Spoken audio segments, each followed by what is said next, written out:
Well, would you believe it? Once again, I'm here to tell you that the ride access pass system has changed. Okay, but just hear me out here for a second. These changes could actually, for once, be for the better. Hello and welcome back to ThrillNet and welcome to another video about the infamous ride access pass system. Now, it's actually been a while since I discussed this system.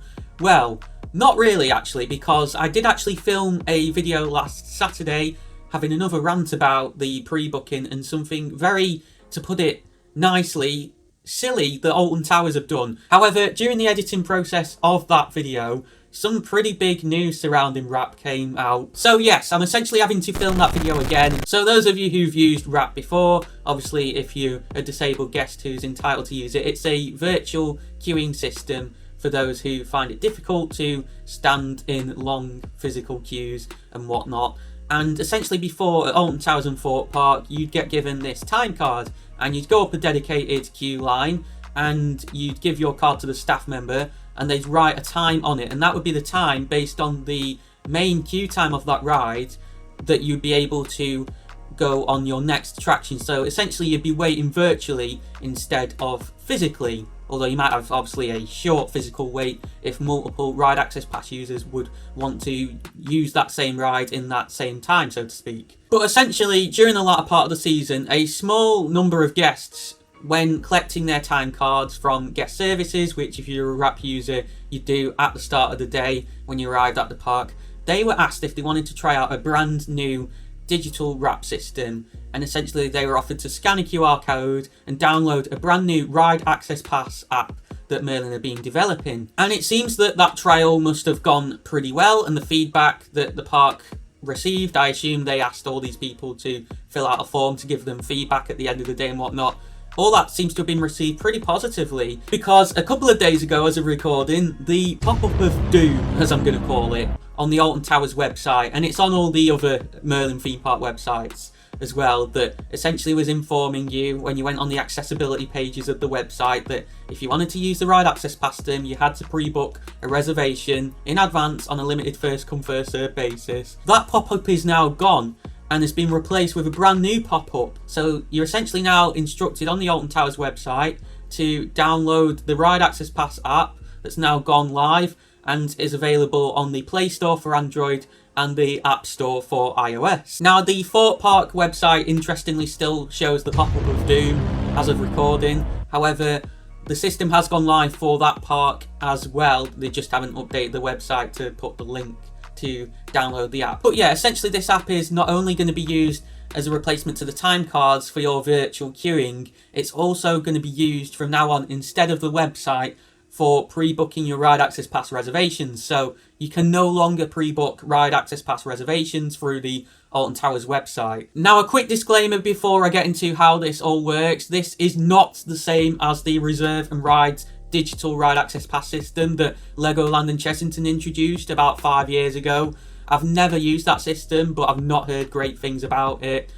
Go and watch my video, I'll put it on screen now, from 2023 to hear more about what that entails. So first of all, if you're using this new ride access pass system and you haven't already done so, you need to apply for either a Nimbus access card, which lasts a total of 3 years, so if your card's going to expire, you're obviously going to need to apply for a new one, or you need to apply for just a one-off application. Now the video you see on screen now, which I've referenced already, explains who Nimbus Disability are in a bit more detail and what the access card is. But I definitely recommend, if you're planning to visit multiple parks and attractions, you just get an access card, because it's only going to cost you £15, which, let's face it, isn't too much money really. Now once you've got your Nimbus access card or your application confirmation, however you've gone about doing it, at this point is when you need to download the new Merlin Ride Access Pass app. Now, once again, let me reiterate, this is only for Alton Towers and Thorpe Park at the moment. If you're planning to visit Chessington and Legoland, you'll need to follow the old systems for that. There'll be a link to all the resources you need in the description, including the Nimbus Disability website where you can apply for an access card, and also pages for the Merlin Entertainment Parks, the accessibility pages on their website, as well as links to download the Merlin Ride Access Pass app. Once you download the app, you need to sign up and you need to enter your first name, last name, and your Nimbus ID number. So for those of you who have a blue Ride Access Pass physical card, it's not that number you need to enter, it's the one on your actual Nimbus access cards. The blue physical Ride Access cards are essentially being replaced by a digital Ride Access Pass ID, which is going to be stored in this app. This is why you're being requested for this information. It's so that that Ride Access Pass ID, if you're eligible, can be generated. Also, I just want to apologise, by the way, if this footage isn't the best quality. It doesn't let you screenshot anything in this app for some reason. You'll be asked a couple of questions about how you find evacuating from rides, do you need any assistance, that sort of thing. And that is going to determine whether your generated digital Ride Access Pass ID is what Merlin have always classed as either a yellow RAP ID or a red RAP ID. Now, essentially the only difference between these two is that the yellow RAP ID indicates that you can ride a ride independently and you don't need a carer to do so, whereas the red RAP ID indicates that you do need the carer. Because I'm visually impaired, for example, evacuating the ride may be a little difficult for me, so Merlin have always allocated me a red RAP ID. Now, once you've filled out all that information and your Ride Access Pass ID has been generated, you can then start pre-booking your Ride Access Pass reservations for parks. Now, for those of you who've never watched the channel before, I'm really not a fan of this pre-booking system. It's something that everyone who's a Ride Access Pass user has come to know and to love. And essentially, the video I filmed prior to this one last week that has now got a little bit outdated because this new digital system has gone live was all about the fact that Alton Towers, prior to the end of the 2025 season, decided it would be a great idea to release all the Ride Access Pass reservations for the entirety of the 2026 season. And what's happened as a result of that? All weekends until August, I believe. The screenshot I'm going to put on screen now shows it as July, but that's from a while ago. I believe it's now all booked out until August. So I think without further ado, I'm going to play you back the bits of the video last week now. I'm going to play you back the bits of my rant that are all still relevant. Now, as I've said many times before, never should any disabled person be declined reasonable adjustments they are entitled to under any circumstances. This is flat out discrimination. It is treating disabled guests less favourably than non-disabled guests by limiting the number that can access the park's rides and attractions on any given day. Not to mention that this pre-booking system is not integrated in any way with either the ticket booking system for non-pass holders or the pass holder pre-booking system. So essentially, you don't get any warning when you're buying a ticket for the park. Like, do you need a Ride Access Pass? You need to pre-book your Ride Access Pass. You don't get any warning when pre-booking as a pass holder. And when you do go to pre-book a Ride Access Pass, it doesn't ask you for a booking reference of any sort. Therefore, this system is open to abuse. People can stockpile Ride Access Pass bookings when they haven't even booked tickets or pass holder pre-books, which is crazy. Like, the incompetence, like, what software engineer designed this system? I'm a software engineer myself, by the way, and I can tell you that I have more common sense than that. All it does is ask you for your Ride Access Pass ID number and the number of people you're going to be visiting the park with, which you're allowed up to 3 other accompanying people with you if you're a RAP user. Sure, some guests with disabilities may choose to chance it and queue normally if they can't get a pre-book for the day of the visit, but that ultimately defeats the point. People who are eligible for a Ride Access Pass have some difficulty queuing. Therefore, if these guests are choosing to put themselves through that, they're choosing to put themselves through extra distress, anxiety, and or physical discomfort, whatever it may be. Plus, those who require a Ride Access Pass because they utilise a wheelchair or similar mobility aid potentially don't even have this option, with many of the main queues at the Merlin parks featuring steps. Like, what can I say at this point? Alton Towers, this is plain stupidity. How does anyone know what they are doing 8 months in advance if we're going off the weekends that are booked up until August? 9 months? As I said, it doesn't ask for a booking reference before you have RAP. Yes, you can only have up to 3 per park, per RAP ID, but still, people can stockpile, people can abuse this, people can book a load in advance, and to be honest, I don't even blame these people at this point. Now, as you can probably tell from my tone of voice, I don't condone doing this, but as I said, I don't blame these people, because It's gotten to a point where many disabled people are struggling to visit the Merlin parks at all, and Merlin are doing nothing about it. Now, I know this system is a Merlin issue. As I've said many times before, don't blame the individual parks. This is a Merlin-wide system and all the parks have to utilise it. However, it is evident that the individual parks are in control of when the ride access pass slots are released, because none of the other parks, and I've checked left, right and centre, have released any wrap slots for next season yet. The least the parks can do is have a bit of common sense, and Alton Towers clearly don't have any. And you'll have your random, I don't know, Matthew on Twitter or whatever, I don't know a specific person, I'm just making a random name up here, going, you know, they'll probably release some more slots later down the line because they tend to do that. Sometimes they'll release some of the wrap slots for given days at one point and release more later down the line. Like, I don't care, Matthew, that's not the point. Because Merlin don't communicate at all when they're going to release these. So we don't know for sure when this is going to happen. There's no communication at all surrounding this. And as I said, it's not the point. Many disabled guests might, well, just go on the website now, look, see it's all booked up for all the weekends up until August and go, we're not going to bother going next year to Alton Towers, you know. Like, literally, Merlin, they're losing money by doing this. They're putting disabled people off from going to the parks. They're limiting the number that can go to the parks. They are limiting their financial income.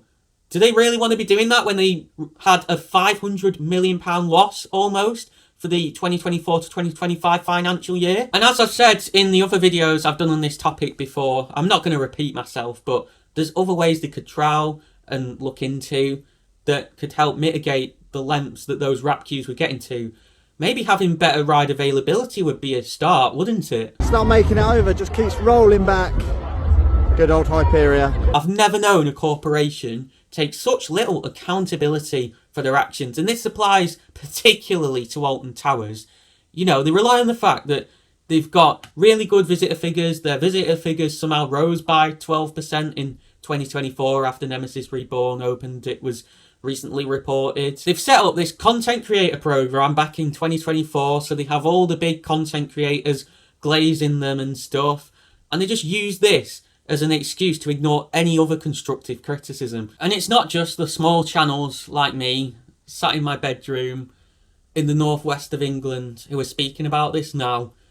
Big creators are starting to call Merlin out for what they're doing to disabled people. I want to give a massive shout out to Joe from Theme Park Insanity, over 100,000 subscribers, who is new to using wrap. I believe he said he uses it and also his son needs it as well.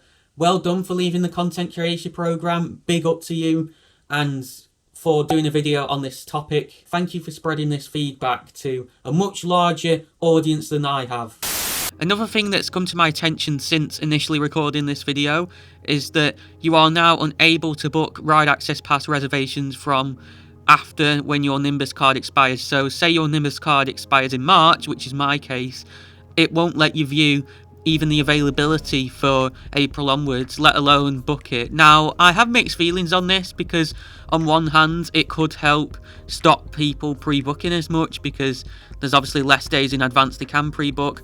But then on the other hand, in cases like me, if your Nimbus card expires at the start of a season, and in the case of Alton Towers, they've already released everything for that season, and you can only apply for a new one, I think it's like 3 months in advance of when the previous one expires, I'm now at a disadvantage in terms of getting pre-books for next season for Alton Towers. However, once you've managed to secure your ride access pass pre-book, providing you can actually get one for any time next season, once you arrive at the park, what you do need to do is ensure that your location services and Wi-Fi are enabled within the app permissions, because the app will require access to them in order to function properly. You're then going to be presented with the option to check into the park, and you're going to be presented with a list of all the rides on offer along with the queue times and rider restrictions. And you're going to have the ability to sort and filter this list as you please. I believe you can sort by metrics such as the queue times and stuff, so you'll be able to quickly find which ride is on the lowest queue time. You then need to head to the entrance of the ride you wish to go on, and there's going to be a QR code outside. But essentially you're going to scan this QR code, and upon doing so you're going to be timed out for that ride automatically. So this isn't going to be done by a staff member anymore, it's all going to be automated, and that timeout is going to be 100% of whatever the queue time is at that time. Once you've been timed out, you'll be presented with a screen that has a second by second countdown until you can ride your next attraction. So essentially it'll work the same as the time cards did before, and it'll also have your digital wrap ID, which you'll need to show to a staff member to verify that obviously you are eligible to use the system. You're not using it on behalf of anyone else. It's logical to believe that this is the reason why the app requires GPS enabled on your phone, because if GPS wasn't enabled, this could easily be abused. People would be able to, say, take pictures of all the QR codes around park and then say Nemesis is on a 30-minute queue. When they're elsewhere in the park, say they just arrived, they could scan that QR code and it would already time them out for 30 minutes. So by the time they get to Nemesis, which is a good 15-20 minute walk for the entrance, they're only going to have to wait 10 minutes. And by the time they've probably gone on it, they wouldn't have to wait for the ride at all. You'll be able to see that there's an I'm done riding button at the bottom. I'm not 100% sure what this does, but I assume it's intended to be used after you finish riding the ride, so that you can obviously see the menu again where it gives you the information about all the different rides, so you can start planning what you're going to go on next while your countdown is still ticking down. But you'll then obviously make your way to the next attraction you wish to ride, and once the countdown reaches 0, that is when you'll be able to scan the QR code and ride your next attraction. Now, another interesting thing is that apparently at the end of the day, this app gives you a summary of all the rides you've ridden. So it gives you a full ride count, which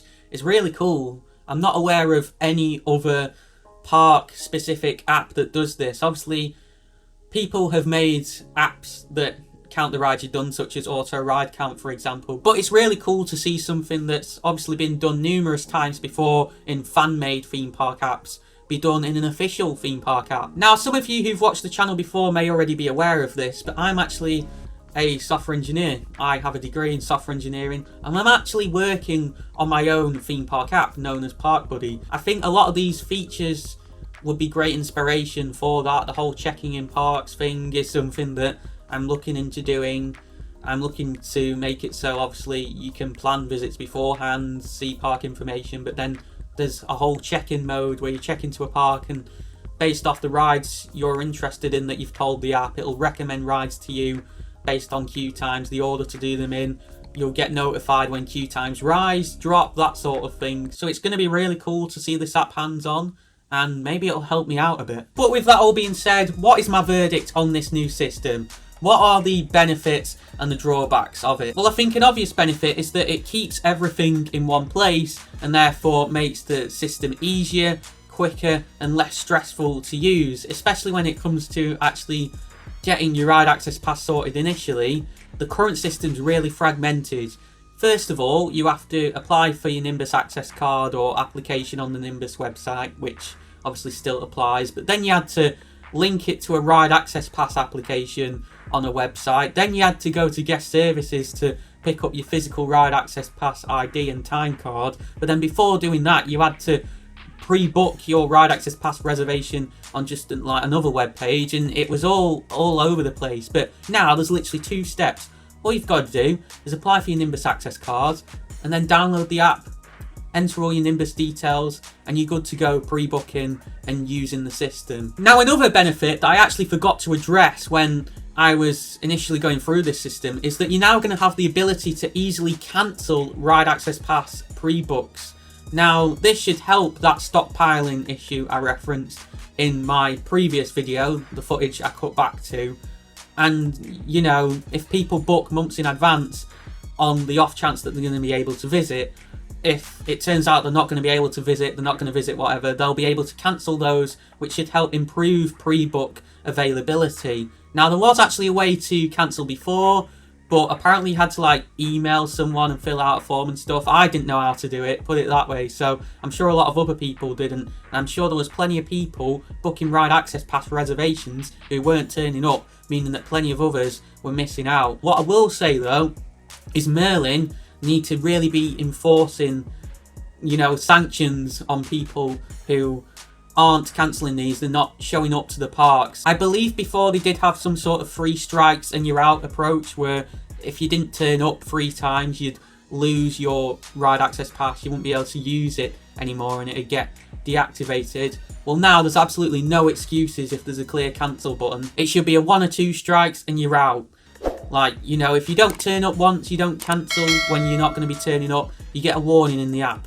And then if you do that a second time, the app just automatically deactivates your ride access pass and you can't apply for a new one until your Nimbus card expires and you get a new Nimbus card. Another huge benefit of this new system, and the reason I believe personally they've implemented it, is there was an email that went around a couple of years ago warning people not to do this, otherwise they risk losing the ride access passes. It should really help stop abuse of people collecting multiple time cards from multiple different places on park, which was a problem especially at Alton Towers, because they give out time cards at the entrance, they do it near X Sector, at Forbidden Valley for hotel guests, even in the hotel lobbies I believe you could collect them. You could collect them all over the place. So there was some people out there who would go and show the ride access pass pre-books to get a time card, but then they'd get another one as well, or maybe even multiple, and then when one got timed out, they'd use another time card to go on another ride and get that one timed out. So they essentially weren't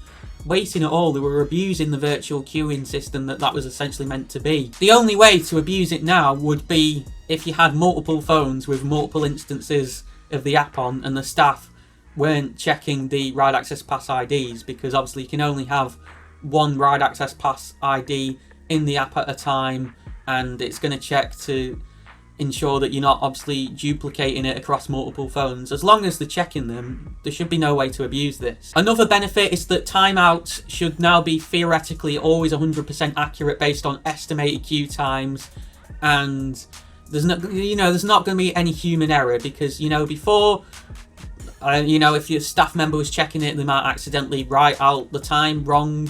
That's the next time you can ride a ride, so you'd be waiting too little or too long. Some people would be overly harsh in terms of estimating the queue times, but now what's reported should be consistent for everyone based on obviously the theoretical throughputs and what the ride operators use to estimate the queue times. And another brilliant thing is that the QR codes that you use to scan that time you out are now at the entrances to the ride access pass queues, as opposed to before where the staff timing you out were at the merge points. So before, if the ride access pass queue was backed up or whatever, you could be waiting 5, 10, 15 minutes before you even got timed out, which meant that you could be timed out for an unfairly long period of time, because if you waited 15 minutes, they should subtract that from the reported queue time. Now, because they're at the start, that's obviously not going to be an issue whatsoever, because any wait time you do have in the ride access pass queue will be accounted for automatically. But now we're on to the drawbacks, and the first of those is that obviously,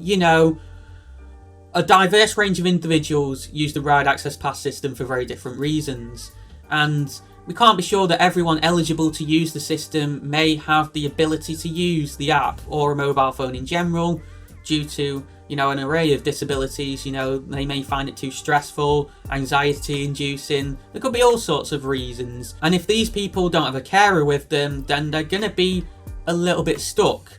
Now, because of that, I definitely think that exemptions should be made for people.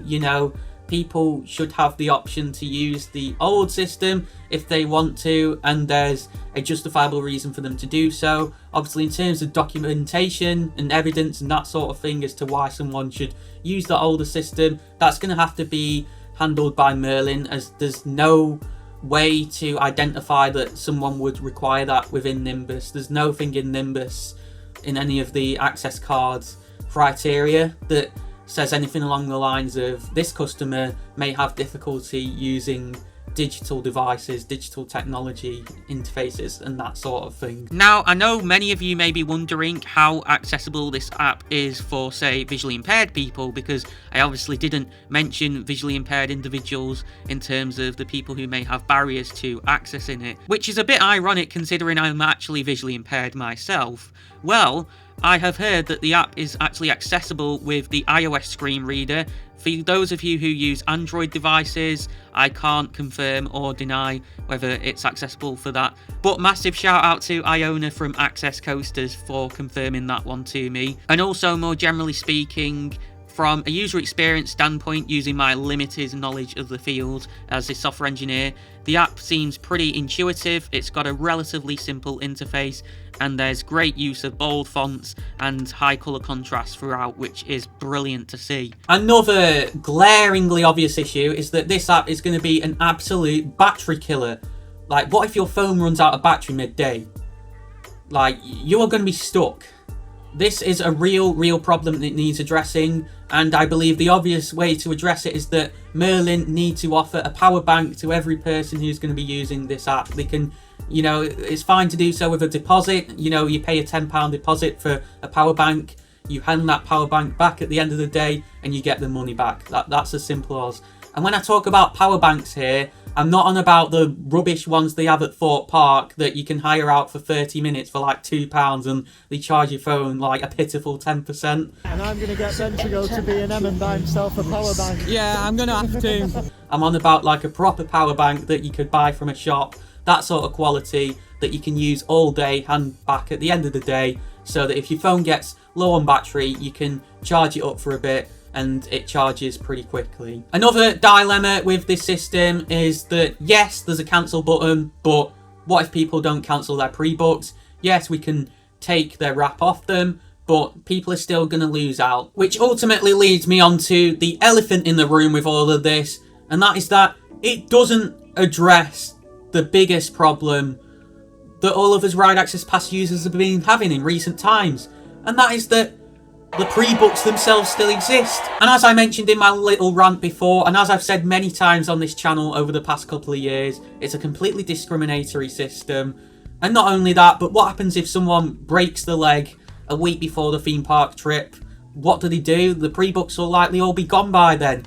What about those with disabilities who don't know whether they're going to be well enough to visit a theme park until the day of their visit? Obviously, these pre-books came into place because during 2023, people were complaining that the physical wait times in the Ride Access Pass queues were unmanageable because there was that many people using the system. And this is the thing, Merlin, by introducing this pre-booking system, were addressing a genuine problem, but they addressed it in quite possibly the most extreme and worst way possible. And now, as a result, there's more Ride Access Pass users unhappy with the system than there's ever been before. Now they've got this Ride Access Pass app, wouldn't it be sensible, as well as advertising the main queue times, to advertise the physical wait times in the Ride Access Pass queue? Because I'm sure they could do that. If they have the technology to do it for the main queue, they could do it for that. So now people can avoid that distress of being stood in a long Ride Access Pass physical queue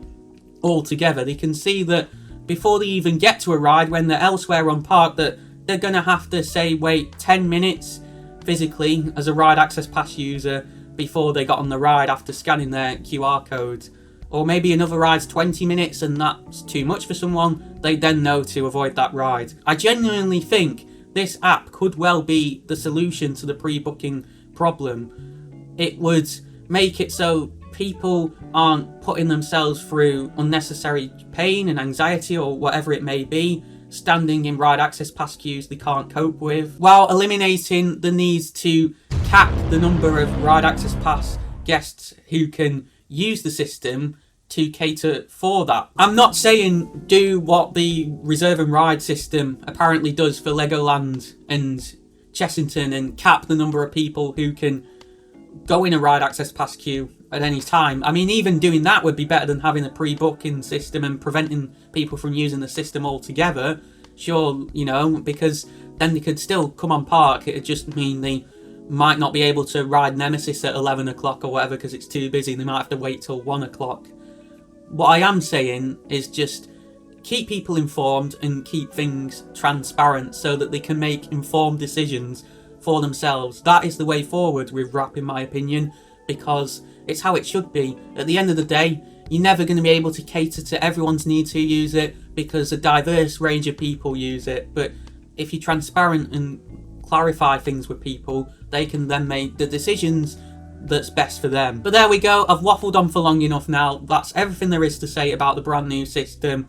If you're missing the parks during closed season and you're eager to see some more Merlin theme park action, then be sure to check out the video on the right side of your screen. It's my Scarefest vlog from back in October. Click the icon on the left side of your screen to subscribe to the channel for more things theme park related in the UK and beyond. I'm Ben, you've been watching ThrillNet, and I'll catch you again soon.